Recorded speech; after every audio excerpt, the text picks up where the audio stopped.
Hello and welcome to the Brazos River Saints Podcast.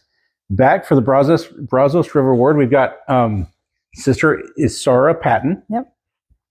Thank you for being on. Thank Appreciate you. having you. Yeah. So tell us, the whole point is just to get to know each other, to talk Okay. about who we are, things that we love, things that we like, things that kind of define who we are and define what we are. So tell us your story.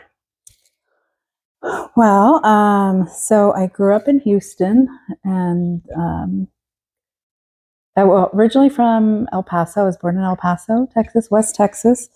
Grew up in Houston, similar to my husband, both native Texans, and lived in Houston for, I'd say, most of my childhood. Well, we lived in Virginia for a little bit, but I grew up in Houston because I was there from like 6th grade till I graduated. Oh, okay. And then I went to school. I went to BYU. I didn't start at BYU because I honestly didn't know what I was going to do or if I was going to go to college. And I decided, actually, I was a teacher I was going to a community college, I think, because I didn't know what to do. And I was actually under a teacher or a professor who told me, "Have you ever thought about applying for a university?" And I said, "Yeah, but I don't know." Anyway, so I did, and then I ended up at BYU, and that's where I was, and that's where I graduated from. Awesome. What is your degree in? So my undergraduate, I have a bachelor's degree in psychology, Okay. and that's the degree I got at BYU. And then actually I worked with my bachelor's degree in psychology for about, 15, 16 years or so, or no, maybe longer. It's been a really long time. And then in 2021, I decided it's time to go back to school. And I went to graduate school, and I got my master's in clinical mental health counseling. Wow. And I am a licensed professional counselor, associate. So I still can practice, Right. but I still have 3,000 hours that I need to accomplish to be fully on my own. So I'm under a supervisor, and Gotcha. you just kind of essentially just go talk to them about your cases if you need help. Mhm. And So you could tell me what's wrong with me then. yeah, I could. No, I could diagnose you too if you wanted. I don't know if I want that. Yeah, We'll just assume I'm okay. Yeah. So I've been working really in the mental health field for over 20 years now. Right. Initially, I worked in early childhood intervention, and then I came over to.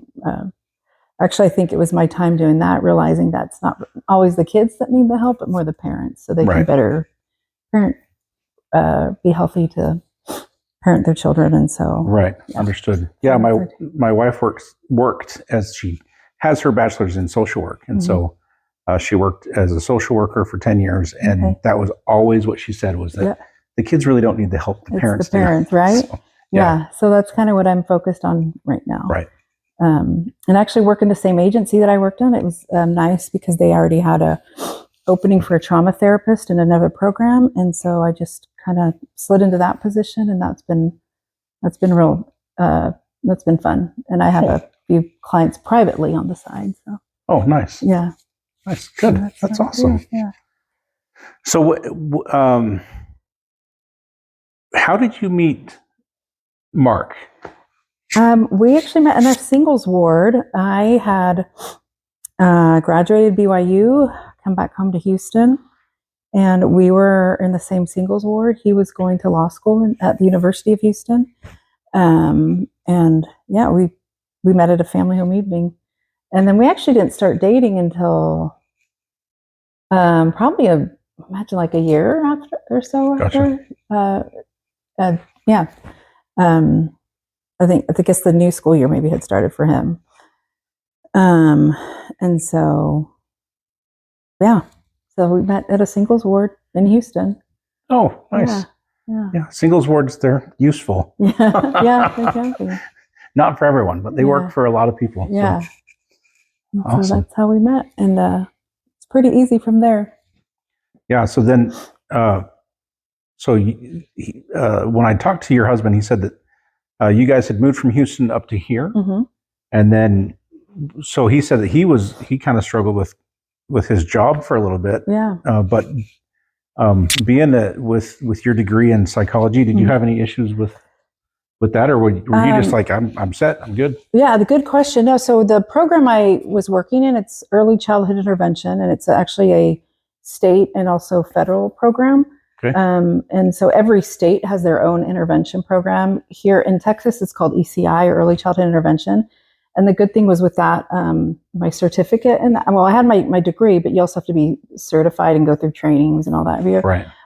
Because we stayed in Texas, it was kind of cool because I could just take that with me whatever agency hosted it. So I there was an agent, the local, it's MHMR of Tarrant County is what it's called, and it's probably one of the biggest, I would say, public mental health programs in DFW. There's another one in Dallas, and then in kind of like Tarrant County, it's MHMR. So it was actually really easy for me because it was, maybe like some of the paperwork they did different than in Houston, but the actual job, it was pretty easy to transfer because it was a state program. So, oh, nice. Yeah. So yeah, I stayed pretty stable in that sense of staying at the same place. Oh, that's good. Yeah. So it makes it easy. Yes. Makes it very, very easy. So,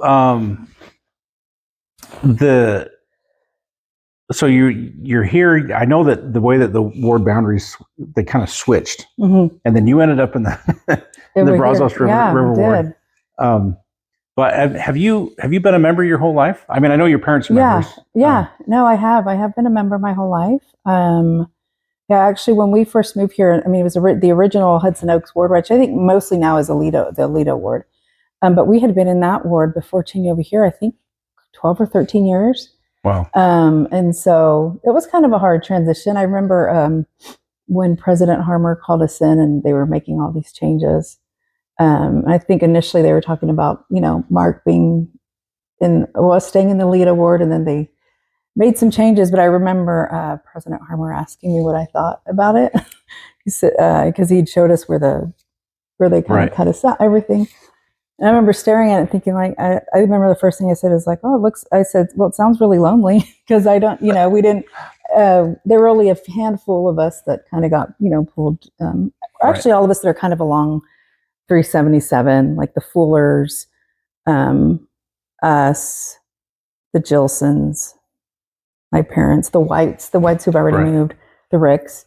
Anyway, so, because we had some relationships that we had kind of fostered there for many years. But so at the beginning it was a little hard just being like new, really. But I've really loved it and enjoyed it. And we still make, I still have contact and I'm close with, our friends that we've had there for years. But but I've really enjoyed being in the Brazos River Ward. Right. Yeah. New wards it's interesting because you don't quite know where you fit in. Yeah. And you're not quite sure how things go, but yes. And I think, mostly in our ward, everybody's in Granbury. So it's like years and years of families knowing each other. They have their own kind of culture and everything. So, but everybody's so welcoming and kind and nice. And yeah, we've noticed that about Texas. Everyone is very, very nice, very kind, very open. Yes. Because we moved in right after the ward was created, after the split, and I think it was a couple weeks, and we moved in. Okay. So wow. Okay. It was interesting coming into a new ward. Well, and I knew some people because I used to be in the Stake Young Women's program. It's been several years, but I knew a bunch of people that had already worked in the Stake. Like I knew Becky Taylor. I knew Sharon Mills. There were a handful of people that I kind of already knew just from working in Stake Young Women's, but still, it was all really new, and everybody was really new. But it's been really good. I really love our ward. So. Yeah, it's pretty awesome. So, what would you say has been the most fulfilling calling that you've had in the church? Oh gosh, probably working with the young women in some capacity or the other. I think that's what I've mostly worked in, is with the youth. I was a primary president in Hudson Oaks for a little while, many years ago, but I think overall, just working with the young women, and I've been I've been a counselor, I've been advisor. Sorry, my mind. I was the stake young women's president at a time, and so that was fun to go around and get to know all the young women. But I think just working with the youth in general has really been a passion of mine, and so I think we're fulfilling more than anything. Yeah. Right. Awesome. Yeah. That's working with the youth is a lot of fun. Yeah, it is. It is. It really is. Yeah. So, what are some of your most memorable activities working with the youth? What are as a youth or as an adult? Either one. Let's go big. I really enjoyed when our stake started doing Nauvoo. I think we were one of the first groups, and that was so they did. When did they do Nauvoo? Was that a couple of years ago? I don't remember when they last did Nauvoo. 2 years ago, and then they had before that they had done it 4 years before that. So it's been 6 years ago. And we did go on that first one. And that was really fun because the last time I had ever been to Nauvoo was on a youth trip when I was in Young Women's, and we drove from Houston all the way up to Nauvoo. We've been on a couple of treks, and that's always been that was fun too. Girls camp. I love girls camp. I haven't gone to girls camp in a few years, but I've been going since I was a kid, and I think every year as either a youth leader or was it like a junior youth leader and then a youth leader, and I've always loved girls camp. I always feel like, well, my I guess my own theory would be is that I think you can find a lot of our young women, like the fruits of their testimony can be found, come from girls camp. Oh, absolutely. And absolutely. So I think those are activities that really stick out to me that I've done in the past. Yeah. Right. So, that's awesome. Yeah. It's awesome. That's one of the best parts about the church is that you have the opportunity to kind of mentor the next generation that comes up. So it's just it's pretty unique, actually, I think. So it is interesting now because we've been in the stake for so long, is seeing a lot of the youth now that are like married or newly married or going on. Well, a lot of them are already coming back from missions and having kids. It's kind of wild, but at the same time, it's really cool that you're like, oh yeah, they used to be in stake youth programs or whatever, and so that is really neat. So the one of the questions that I asked your husband, I'm going to ask you is why the Church of Jesus Christ of Latter-day Saints? What is it that makes you say this is the place for us and this is what we're going to keep doing? Yeah. I've asked myself that a lot of times through the years. Well, not a lot, but especially, the last several years, I think as you start to get older and, life happens and you wonder. And so, I've had a lot of questions and I would say even doubts and probably still do. But I think for me, the thing that boils down to is I believe that there was a restoration. I do believe in the restoration. I do believe that there is another book, the Book of Mormon. I do believe in prophets. And yeah, I do. I believe in the basics or, in the very foundation of it. And so, I've had friends I have a handful of friends who have left the church. And some who would say like, well, you can go worship God anywhere, which I believe. I think that's true too. But I guess the thing that keeps me is that I know that it's more than.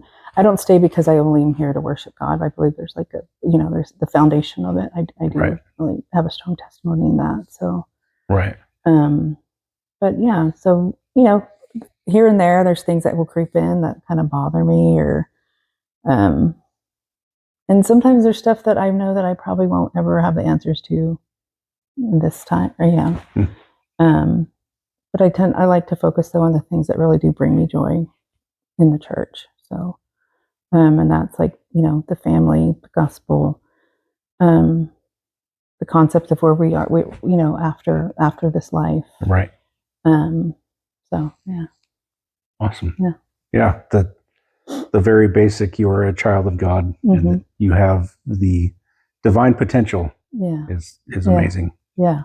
Yeah, for sure. I think as far as I know, we're the only church that really teaches that. The only Christian church that teaches that. But it's really incredible when you really think about it. So.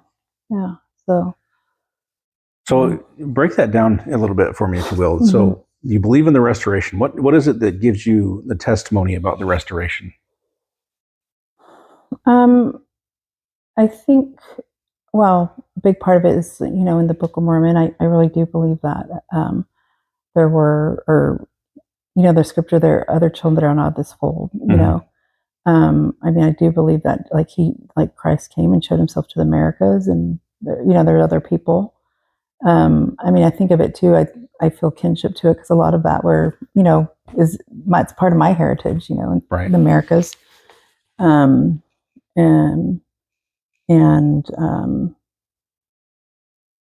I got distracted. That's okay. I was thinking about it, but anyway, but yeah, just because I think I still try to imagine, and I look at, so my brother, I would consider him our family historian, because he's really big into family history, and I'm not. I wish I was, but I'm just not. But he's really good at it, and so he has tracked our family down for hundreds of years, not only in South Texas, but in Mexico, going into Spain. All kinds of stuff, and so that I always kind of have that image, and maybe there's in the movies that they show, the church movies of where he comes down and everybody's at his worshiping at his feet. I kind of imagine that a lot of times, or I picture that in my mind, that, those are my ancestors. And so that's really, that really is something that I hold dear, because it is, and so, yeah, I believe that the gospel's for everybody, not just now for a certain amount of people or a certain type of people, that it's generational, and it's been like that for years and years. And so I do believe that. So, okay. Yeah. Awesome. Yeah. So the other part would be the Book of Mormon. So what is it? You say you believe in the Book of Mormon, but what is it that really gave you the testimony of the Book of Mormon? At what point did you read that and say, yeah, this really is the Word of God? So I think the closest of the ties that Jesus Christ has, through that we find throughout the Book of Mormon, same with the Bible, especially in the in the New Testament. I think I've mentioned this before, either in a talk or something, that it took me, I think, a lot of years to find a testimony of myself and just in Jesus Christ. Right. I don't think really, maybe until I was in the MTC, and I was like, man, I don't feel, I feel like I should be feeling different about everything. Until I was praying, I remember praying about it, and I did it one time. I shared a hymn. I think Sister Gammons asked me to share a hymn, and it was "Come Thou Fount." And that was part of that. I remember hearing that song and hearing some of the lyrics to it. Anyway, that it just I realized that he is my brother, that he sacrificed for me, and then I guess just the ties and everything he did, but the ties between the two books, and his ministry. Right. I think for me, the ministry is a really big thing. And when I sit and think about it, I think that's a lot of why I do what I do in my work now. Because in the work that I've been doing for many years now, it hasn't just been, a child with delays or a person who needs therapy. It's usually I would say maybe those in society who maybe others, kind of like the underdog, I guess, right. So even now that the therapy I do, the referrals that I get now in my agency, they're not private referrals that anybody can call up. It's people that are, have had their children removed, or going through family drug court. And so they sometimes are mandated to go through some of these programs. Previously, before this job, I was doing early child intervention, but I was working in the homeless initiative. So all my clients were on Lancaster downtown. So it was all in all the shelters, at Union Gospel Mission, Presbyterian Night Shelter, Salvation Army. And so I've just really had a pull to help people that I want to say can't help themselves, because I don't mean it like that, but just that have needed more help. Yeah, they just need a hand up. Yeah, exactly. Right. And I imagine that's a lot. That's kind of, when I think of Christ's ministry, that's what he tried to do too, or he did. Not in any way am I comparing myself to him, but, just like the people that he would help. Yeah. And like the woman at the well, people that people didn't want to be around, Right. So, yeah. No, I get what you're meaning. Yeah. There's a desire to follow the example that he set. Yeah, right? Exactly. Yeah. Okay. So. Awesome. So you said I didn't realize that you had gone on a mission, but you said you were in the MTC. Where did you serve a mission? So I served in Spain. Oh. I was in the Spain Bilbao mission, which no longer exists. They kind of dissolved it. So my mission took up all of northern Spain from about the French border all the way to the Portuguese border. Okay. And so is that I don't know much about Spain, but I do know that there's that Basque region out there, right? So that was in my mission. Okay. Yeah. And there are very few words. So there were that I know in Basque because of serving a mission there.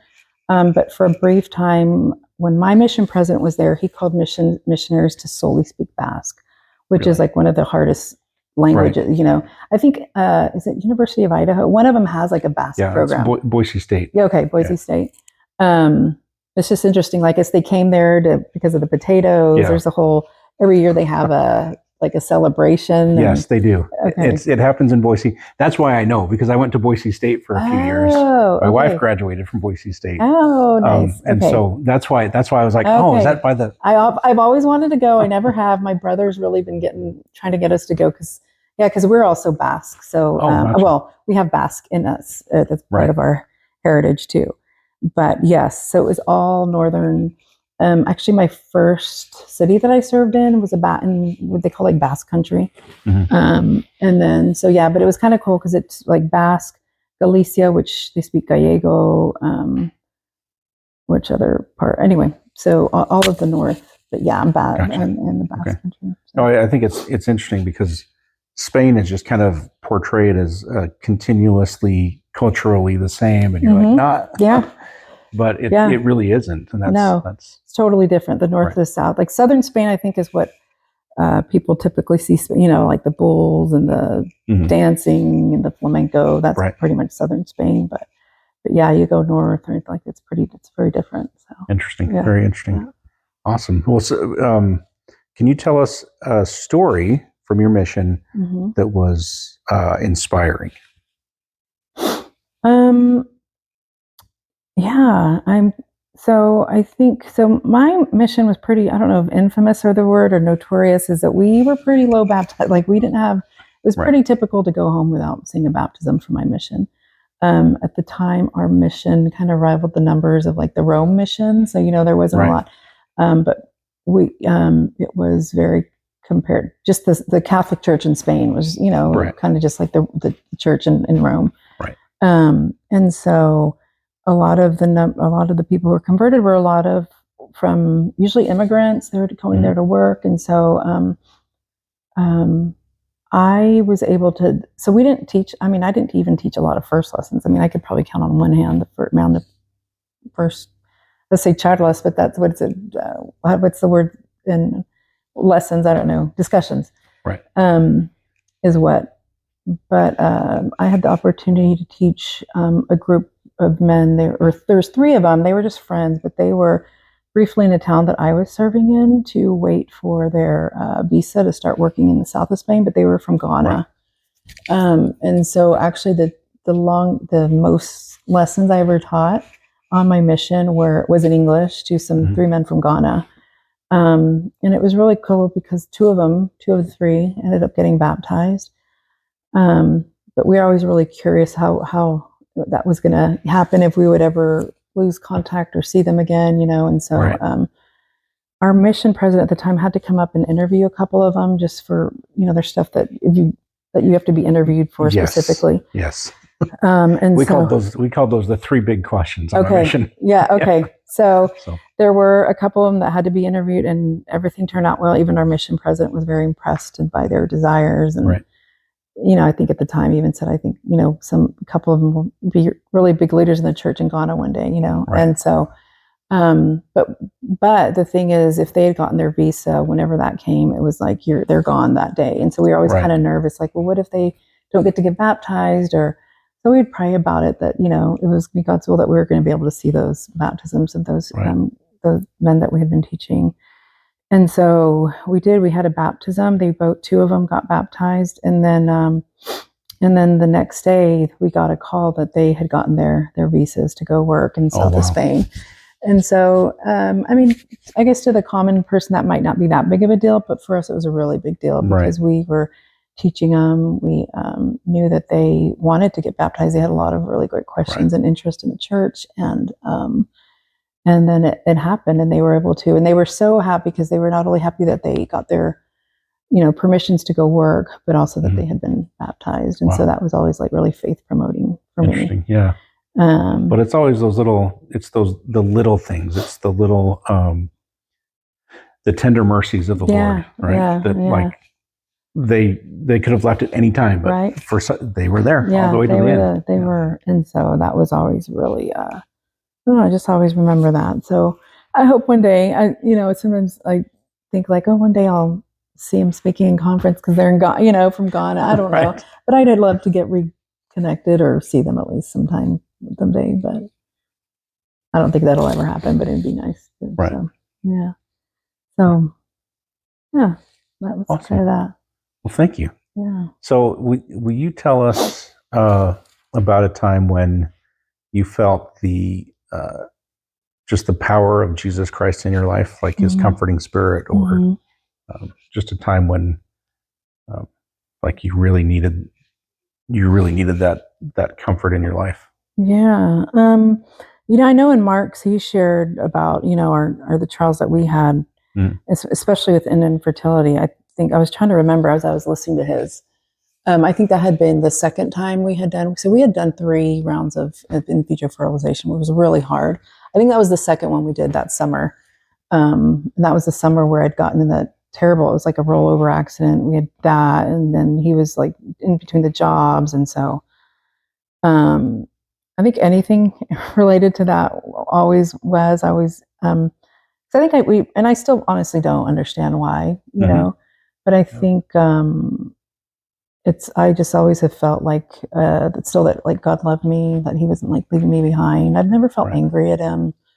But I think just different little things throughout my life, like even I think my decision to go back to school, I think for a long time I was just kind of, I don't know if maybe false hope but I was just kind of holding on, just trying to figure what I was going to do with my life, even though I was like pretty far along in my life. But I think I had the confirmation that because I'd always wanted to go back to school to get my master's, that was going to be my plan once my kids were grown up or in school. But of course that didn't happen. So I think I was kind of always waiting. I don't know for what really, because I knew that came to a point where like we knew we weren't going to be able to have kids. But then I remember like it was probably the fall before I applied for graduate school. I remember getting this distinct feeling like, okay, it's okay. You can move on now. And I don't know, that's what I needed to hear or to feel. And I did. I applied for some graduate programs. I applied for one locally, and I got in, and everything just worked out. And and I just see it in little things, like even before. So I graduated in May, and probably I'd been having some like medical stuff kind of going on, and I was like, gosh, right now, like I'm about to graduate and I'm doing all these things and I need, but I remember even like 10 days before graduating, I'd gone to the doctor and they told me she's like, you have to have a hysterectomy. And I remember thinking like, I was pretty shocked, and that was pretty the finality of everything too. Like you knew that after that happens, then that's it. Yeah, exactly. But I remember being kind of stressed out, but it had to get done. And I knew it. This was a new doctor, but she didn't tell me anything that I didn't know already there that other doctors hadn't told me. But then she finally came to the point where she's like, you need to get this done. So I did. And then end of the July into August, I kept thinking too, it was like right when I graduated, I'd agreed to take on a new job. But it's interesting because it's everything, falls into place. But my job, had been at this agency for 15 years. they were great. I was going to have to be on like FMLA initially for 6 weeks, but my healing was fine where I just did the minimum of 2 weeks, and I was able to transition right into my new job. Like it just all kind of fell into place. And my recovery was pretty amazing. And it just all worked out. And yeah. And I remember even during the time of my healing thinking like, oh, this sucks. I mean, I don't know what the word to like, this sucks, but I didn't let it get me down because I knew it was just, I guess, part of the plan. I don't know. That sounds kind of, I don't know, ignorance, but I just knew that everything in my life had led up to that, and I'd been prepped, and I had had the support and the network of things that I needed, the people I needed, everything in my life for that to work out, and it did, and I feel great, and and it's good, and everything's good. So good, yeah. So a lot of miracles, I guess. That's what it is. Yeah. Awesome. So if there was something that you just wanted to say to the whole ward. Oh gosh. And they had to listen. Well, I mean, they kind of are. Yeah. What would you say to them? To the ward. I guess, I don't know. That's kind of hard. I mean, I don't know why, but the first thing that came to mind is that I know like we all struggle and that people are really struggling right now. I mean, I think, I think maybe just as I think of like, my clients and people that I work with and friends, I think everybody has something that they're struggling with, and I think sometimes we think that we're unique in that where it's not happening to anybody else. Maybe we might feel like we've been left abandoned or alone. And I guess more than anything to know that like there's people who love you, Heavenly Father loves you, and sometimes you might need help and it might be embarrassed or hard to ask. And that's all we have to do, ask with not only people around us, but also Heavenly Father. Because I know He can help us. There's this painting. I just think of it. There's I forgot his name, but it's a really famous painting. It's called Brian Kirshneck, I think is the guy's last name. I don't know. The painting is this. It's this woman, and she has all these. They're like, I guess you'd call like angels, and they're all behind him. You've probably seen it, and they kind of like she's there and walking, and it's almost like they're pushing her forward, Right. So I think of that because I think of like I think we all have angels, and I think we have guardian angels even on earth, and I think we have angels, guardian angels here that help us every day. I know I've felt that in my life, whether it be like through my friends, family. I still feel the power of like my grandmothers that have pushed me along every day, even especially like when I was in grad school. Right. And so I think there's, whether even if we feel lonely here, I think we still have angels around us, even our ancestors that are pushing us along. Absolutely. Yeah. I think they're cheering for us on the other side. Especially during this time, it can be hard, the holidays and the seasons. I mean, it can be hard, that transition and change, but I think, more than anything, to know that you're not alone. Right. And so. Awesome. Okay. Well, I don't know if there's anything else we'd like to say or talk about. If there's anything you're passionate. Okay. All right. Yeah, that's about it. So it was really good to get to know you, Isaura. It was wonderful. For all of those out there watching, you're next. We would like to have you on the Brazos River Saints podcast to join us to get to know each other. And if you have any requests or comments, disagreements, disgruntlements, disappointments, or otherwise just dastardly things you'd like to discuss, then we could talk about that too. So give me send me an email or call me on LDS Tools. Contact me however you'd like, but I would love to have you as well. And we will see you guys next time.